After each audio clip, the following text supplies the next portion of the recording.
नमस्कार बच्चों, मैं नीता शर्मा लियाल पब्लिक स्कूल से आज आपको कक्षा छठी की पाठ 5 पढ़ो और पढ़ाओ ये एक नाटकीय रूप से लिखी गई लेखन है। वो मैं आपको पढ़ाने जा रही हूँ। तो इसकी जो लेखिका है वो लेखा चतुर्वेदी है।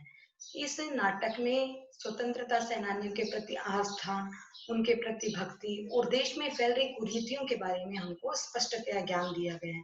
साथ में जो कुरीतियां प्राचीन समय से चली आ रही है उनको दूर करने के लिए और जो महिलाओं के साथ दुराचार हो रहा है उसके बारे में भी इस नाटक के लेखन में हमें समझाया गया है। तो आज पढ़ते हैं ये नाटक। तो देखिए, कविता में हमें इसमें नाटक में हमें क्या पता है, पढ़ो और पढ़ाओ। तो इसमें हम क्या चीज सीखने वाले हैं? स्वतंत्रता संग्राम के संघर्षों का परिचय प्राप्त करना कि किस तरह स्वतंत्रता संग्राम में लोगों ने संघर्ष किया, हमारे देशभक्तों ने अपनी जान तक गंवा दी। नारी सशक्तिकरण तथा शिक्षा का महत्व समझाना। नारी सशक्तिकरण यानी नारी को मजबूतता प्रदान करना, उसको शक्ति प्रदान करना और शिक्षा के महत्व को प्रकट करना, ये इस नाटक का प्रमुख उद्देश्य है। साथ में देखिए कुछ हमें व्याकरण से संबंधित ज्ञान भी इसमें दे रहे हैं। पर उपसर्ग से शब्द बनाना, पर उपसर्ग लगाकर क्या क्या शब्द बनाते हैं और विराम चिन्हों का प्रयोग कहाँ कहाँ होता है, रे, पदिन और री की मात्राओं में अंतर समझाना और लिखित और मौखिक प्रयोग का भी अभ्यास कराना। तो इस प्रकार इस नाटक में हमें व्याकरण से संबंधित ज्ञान भी दिया जाता है। अब देखिए, नाटक होता है तो नाटक में पात्र तो होते ही हैं। पात्र अर्थात नाटक में कार्य करने वाले। सरोज और गायत्री, ये कौन है? सुशीला की सहेलियां। सुशीला कौन है? दादी। आकांक्षा कौन है? पोती। यानी दादी का नाम है सुशीला, दादी की दो सहेलियां हैं सरोज और गायत्री। आकांक्षा है वो इस दादी की क्या है? पोती। और शांति क्या है? नौकरानी। अब इस पोती के मित्र कौन कौन है? आशा, गीतांश, मुकुल और संचित। स्थान, अब ये नाटक कौन से स्थान पर हो रहा है उसका वर्णन किया गया है। एक मध्यम वर्गीय परिवार की बैठक। सुशीला यानी कौन? दादी, जो कि एक वृद्ध महिला है, बैठक में बैठी एक पत्रिका पढ़ रही है। गायत्री व सरोज का प्रवेश। गायत्री और सरोज कौन है? ये सुशीला की सहेलियां हैं। ये प्रवेश करती हैं। सुशीला, आओ सरोज, आओ गायत्री, बड़ी देर कर दी आने में, कब से तुम्हारा इंतजार कर रही हूँ। सरोज, हाँ थोड़ी देर तो हो गई। आज हमारी कॉलोनी में आजादी की 60वीं वर्षगांठ मनाई जा रही थी। बड़ा अच्छा कार्यक्रम था। अब एक चीज आप बेटा यहाँ ध्यान रखो, ये कॉलोनी जो शब्द दे रखा है ये क्या है? हमने वर्ण विचार में पढ़ा था ना, को, ओ का स्वर है, यानी ओ किस भाषा से लिया गया सब है ये देखो यहाँ चांद बना हुआ है लेकिन इसके अंदर बिंदु नहीं है, इसका मतलब ये ओ किस भाषा से लिया गया स्वर है? आगत स्वर है ये, और अंग्रेजी भाषा से लिया गया है। नेक्स्ट देखिए गायत्री, हाँ मुझे भी बहुत अच्छा लगा। आंखों के सामने फिर से आजादी की लड़ाई के दृश्य आ गए। सुशीला, क्या समय था वह भी, तुमने तो पुरानी यादें ताजा कर दी। आज भी उस समय को याद करती हूँ जब हर हिंदुस्तानी के मन में कुछ कर गुजरने की इच्छा थी। गायत्री, तुम्हें याद है घर में कितने विरोध सहकर हमने इस लड़ाई में हिस्सा लिया था, तुम तो हम सबकी नेता थी। अब यहाँ पर गायत्री अपने समय की बातें करती थी जब ये स्वतंत्रता संग्राम छिड़ा हुआ था। तो गायत्री सुशीला को कहती है कि हमने अपने घर में कितने विरोध सहे थे और तुम हमारी नेता बनी हुई थी। सुशीला, अच्छा छोड़ो, पहले बेटी की डॉक्टर होने की बधाई तो ले लो। सरोज, बधाई हो गायत्री, आखिर तुमने अपनी बेटी को डॉक्टर बना ही दिया। आ मिठाई कब खिला रही हो? गायत्री, खिलाऊंगी, क्यों नहीं खिलाऊंगी। आज मैं बहुत खुश हूँ। जो अवसर मुझे नहीं मिला वह मेरी बेटी को मिला। मैंने सारे परिवार का विरोध सहकर उसे पढ़ाया। मैं ऐसा नहीं कर पाई, गरीब परिवार की थी। अब सरोज यहाँ पर कहती है कि मैं ऐसा नहीं कर पाई, गरीब परिवार की थी, दहेज नहीं लाई थी, सबका विरोध और यातना सही सहती रही। मेरे जैसी हजारों हैं, लगता है आज भी नारी पराधीन है। अब यहाँ क्या बताया गया है कि आज की नारी कितना भी पढ़ लो लिख लो, लेकिन ये जो दहेज प्रथा है वो आज भी दुनिया में बढ़ती जा रही है। आप देखते हो ना, पहले का जो विवाह होता था उसमें और आज के विवाह में रात दिन का अंतर है। पहले के विवाह में इतना ज्यादा खर्चा नहीं लगता था, लेकिन जैसे जैसे लोग पढ़ते जा रहे हैं उनमें पढ़ाई मतलब लोग पढ़ाई को ज्यादा महत्व दे रहे हैं, लेकिन साथ ही साथ वो इस दहेज जैसी कुरीतियों को कम करने की जगह बढ़ा रहे हैं। आज भी नारी सब कुछ कर कर भी वो पराधीन है। चाहे नारी कितनी भी पढ़ लिख लो, उसको अपने परिवार का पहले सोचना पड़ता है। अगर वह परिवार से एक पूरे दिन भर अगर परिवार का कुछ भी करो और एक चीज अपने मन की भी कर लेती है, तो वाले लोग उसे बुरा भला कहने लग जाते हैं और हजारों यातनाएं भी देने के लिए तैयार हो जाते हैं। सुशीला, इस मजबूरी के लिए कुछ हद तक तो तुम खुद भी जिम्मेदार हो। मैं भी तो तुम्हारे ही जमाने की हूँ, पर मैं उस पर्दे से निकल कर आई हूँ और आजादी की लड़ाई लड़ी। अब देखिए यहाँ कुछ शब्द पिटारा है, यानी शब्द भंडार है। तो ये देखिए हम पढ़ते हैं शब्दार्थ। मध्य वर्गीय यानी बीच के स्तर का, न तो गरीब न अमीर, यानी मिडिल क्लास, जिसको आप बोलते हैं ना मिडिल क्लास। वृद्ध, बूढ़ा, यातना, दुख एवं तकलीफ, अवसर, मौका। नेक्स्ट देखिए,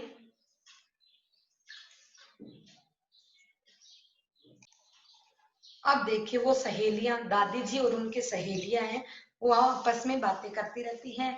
उसी समय लड़के और लड़कियों का प्रवेश। लड़की कौन थी? आकांक्षा, और बाकी सब क्या थे? उनके दोस्त थे। अरे दादी आप क्या कह रही हो, आपने आजादी की लड़ाई लड़ी, मुझे तो कभी नहीं बताया। सुशीला हंसकर, बताती कैसे, तुमने कभी पूछा ही नहीं। आशा, कितनी दिलचस्प रही होगी वह लड़ाई, हमको आजादी की कहानी सुनाइए। गीतांश, दादी माँ शुरू से सुनाइए, हम तो पूरी कहानी सुनना चाहते हैं। सुशीला, क्यों नहीं, जरूर सुनाऊंगी, पर यह कहानी नहीं है, यह है एक सच। अंग्रेजों के एक एक अत्याचार जो हिंदुस्तानियों ने सहे, वे आज भी हमारी आंखों के सामने आ जाते हैं। अतीतावलोकन, अतीतावलोकन यानी पुरानी बातों का दिमाग में, जैसे जिसको बोलते हैं अपन रिवाइंड करना, तो पुरानी बातों का अवलोकन, अतीत यानी जो बीत चुकी उसका अवलोकन करना, उसको सोचना, उसके बारे में याद करना। तो कहानी सुनाने का अभिनय करती है, अभिनय यानी नाटक करती है। मुकुल, कहानी सुनकर तो मजा आ गया, मैं तो सोच भी नहीं सकता था कि आप स्वतंत्रता सेनानी हैं। संचित, मैंने तो सुना है कि उस समय महिलाएं पढ़ी लिखी नहीं थी, आज पर्दे से निकलकर बाहर कैसे आई? ये बात किसने पूछी? संचित ने, जो कि किसका दोस्त है? आकांक्षा का। अब देखिए हमारे सामने कुछ शब्दार्थ हैं। दिलचस्प यानी आकर्षक, और अत्याचार का मतलब होता है जुल्म। तो इस प्रकार ये देखें, ये आपको इसमें क्या बताया गया है कि बच्चे पढ़ लिख रहे हैं, शिक्षिका उनको पढ़ा रही है, तो इस तरीके का हमें वर्णन इसमें देखने को मिलेगा। सरोज, बेटा तुम जो कह रहे हो वह ठीक है, पर अभी तुमने सुना तो था कि उस समय देश की स्त्रियां भी मैदान में उतरी थी। आशा, पर दादी माँ, आप गांव की नारियों को क्यों भूलती हैं, जो आज भी पढ़ाई लिखाई से कोसों दूर हैं और घरों में बंद उनका जीवन निकल जाता है। आज भी ये देश इतना आगे बढ़ रहा है, फिर भी कुछ ग्रामीण अंचल ऐसे हैं जहां पर स्त्रियों को इतना अधिक नहीं पढ़ाया जाता, और स्त्रियां सिर्फ घर में रोटियां बनाने, गायों का काम करने, खेतों का काम करने, इसी काम में औरतों को लिया जाता है। पढ़ाई लिखाई से वो कोसों दूर है। आगे देखिए, शांति, हाँ बिटिया ठीक ही तो कह रही है, आज भी हमारे गांव में औरतों की हालत कितनी बुरी है। लड़कियों से मजदूरों की तरह काम कराया जाता है। इस आजादी से हमें क्या मिला, हम तो जैसे पहले थे वैसे आज हैं। अब यहाँ पर वो क्या वार्तालाप कर रही है कि हमारा देश भले ही स्वतंत्र हो गया हो, हम अपनी मर्जी से अब भी नहीं जी पा रहे। कौन? स्त्रियां, यानी स्त्रियां आज भी क्या है, परतंत्रता की जंजीरों में जकड़ी हुई है। और ये परतंत्रता किसके हाथों में, परतंत्रता की डोर किसके हाथों में है? यहाँ के पुरुषों के हाथों में है।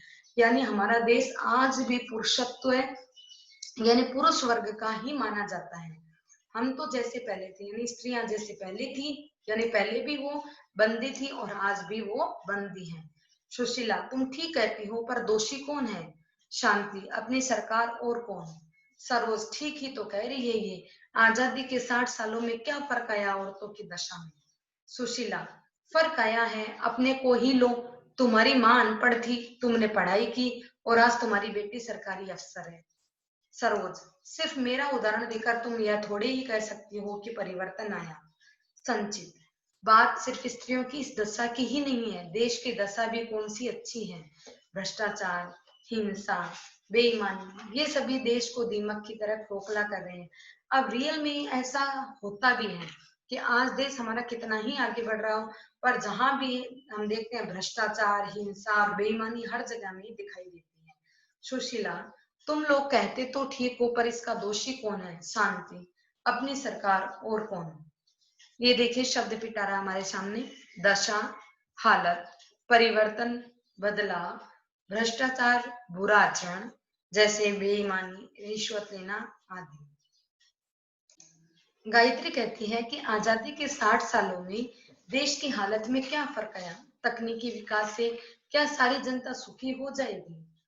तो इसमें क्या बोला गया है कि तकनीकी क्षेत्र में हमारा देश आगे बढ़ रहा है, पर खाली तकनीक से क्या हमारी जनता सुखी हो जाएगी? उसके लिए हमें क्या आवश्यकता है? देखिए सुशीला, फर्क तो आया है, अपने बचपन को ही लो, तब कहाँ थी इतनी पढ़ाई लिखाई। आज मेरी बहू डॉक्टर है, बेटा इंजीनियर है, और तुमने यह भी बताया कि तुम्हारे बेटे को उसकी ईमानदारी के लिए तरक्की मिली है। आकांक्षा, गिने चुने लोगों से पूरे समाज का अंधकार तो दूर नहीं हो सकता। सुशीला, हो सकता है अगर हम करना चाहें तो। तुम तो जानते ही हो, एक दिया भी जल रहा है तो कुछ रोशनी होगी, और उस दिए से हजारों दिए जल सकते हैं और अंधेरा दूर हो सकता है। अगर पढ़े लिखे लोग अपने मन में ये धार लें कि सिर्फ हमें अपने स्वार्थ के लिए नहीं जीना, पूरे देश के लिए जीना है, तो एक पढ़ा लिखा व्यक्ति सौ अनपढ़ व्यक्तियों को पढ़ाएगा तो हमारा देश क्यों नहीं आगे बढ़ सकता? जरूरी किस चीज की है? अपने अंदर हिम्मत लाने की, जोश लाने की, उत्साह लाने की। आशा, दादी माँ कहना क्या चाहती हैं? सुशीला, हमारी सबसे बड़ी कमजोरी है कि देश में अशिक्षित लोग ज्यादा हैं, जिन्हें अपने अधिकारों के बारे में जानकारी नहीं है। उन्हें यह भी पता नहीं कि उनके कर्तव्य क्या है, इसलिए कोई भी उन्हें आसानी से फुसला लेता है और कुछ भी करवा लेता है। अब सुशीला कहती है कि हमारी सबसे बड़ी कमजोरी क्या है कि हमारे देश में अशिक्षित लोगों की अधिकता है, जिन्हें न तो उन्हें अपने अधिकारों के बारे में पता और न ही अपने कर्तव्यों के बारे में, तो उन्हें कोई भी आसानी से फुसलाकर कुछ भी कार्य करवा लेता है। मुकुल और संचित दोनों एक साथ कहते हैं कि तो हमें क्या करना चाहिए? सुशीला, अगर तुम और तुम्हारे जैसे बच्चे एक एक अशिक्षित को पढ़ाए तो कितने लोग पढ़ लिख सकते हैं? बच्चे, हाँ यह तो बहुत अच्छा विचार है, हम इतना तो कर ही सकते हैं। सुशीला, तुम ही यह कर सकते हो, क्योंकि आज के बच्चे कल का भविष्य होते हैं। शब्द पिटारा देखिए। तरक्की, प्रगति यानी अगले पद पर पहुंचना, अशिक्षित यानी अनपढ़ जो पढ़ा लिखा न हो, अधिकार, हक, कर्तव्य, करने योग्य कार्य। तो बच्चों ये नाटक हमने पढ़ा, इस नाटक के माध्यम से हमने क्या सीखा कि आज भी हमारे देश को आगे बढ़ाने के लिए सबसे महत्वपूर्ण कदम किसको रखना पड़ेगा? आज के बच्चों को। अगर बच्चे हैं वो, उनके अंदर जोश और उत्साह की भावना होगी, तो आज के 15 सालों बाद में हमारा देश कहाँ का कहाँ पहुंच गया होगा। ये मैं ये नहीं कहती कि प्राचीन समय से आज के समय में हमारे देश में बहुत ज्यादा फर्क हुआ है। पहले के समय में स्त्रियों को घर से बाहर नहीं निकलने दिया जाता था, पर्दा प्रथा थी। आज स्त्रियां आराम से बड़े बड़े उच्च अधिकारियों और अधिकारी बन रही है, बड़ी बड़ी पोस्ट पे, बड़ी बड़ी पदों पर आज स्त्रियां आसीन हैं। लेकिन फिर भी कहीं ना कहीं ये संकीर्ण विचारधारा आज भी पुरुषों के दिमाग में है कि स्त्रियां जीवन में कुछ नहीं कर सकती, स्त्रियों का काम सिर्फ रोटी बनाना है। तो ये चीज, ये सोच हमें बदलनी होगी, क्योंकि हमारा देश है वो स्त्री और पुरुषों से मिलकर बना है। अगर देश को तरक्की करनी है तो स्त्री और पुरुष दोनों मिलकर कदम उठाएंगे तो देश हमेशा आगे बढ़ेंगे। और बच्चे हैं, बच्चे तो आगे चलने वाली पीढ़ी तो बच्चे ही होंगे, देश को आगे बढ़ाएंगे तो हमारा देश अवश्य मजबूत होगा। और देश में जो भ्रष्टाचार, बुराइयां और बेईमानी फैल रही है उसको कम करना भी हमारे ही हाथों में। तो ये चैप्टर बहुत अच्छा था, हमें बहुत सारा संदेश इसने दिया। ये चैप्टर आप पढ़िए और अपने इसको थोड़ा सा हृदय में इसका जो भाव है उसको ग्रहण कीजिए। धन्यवाद।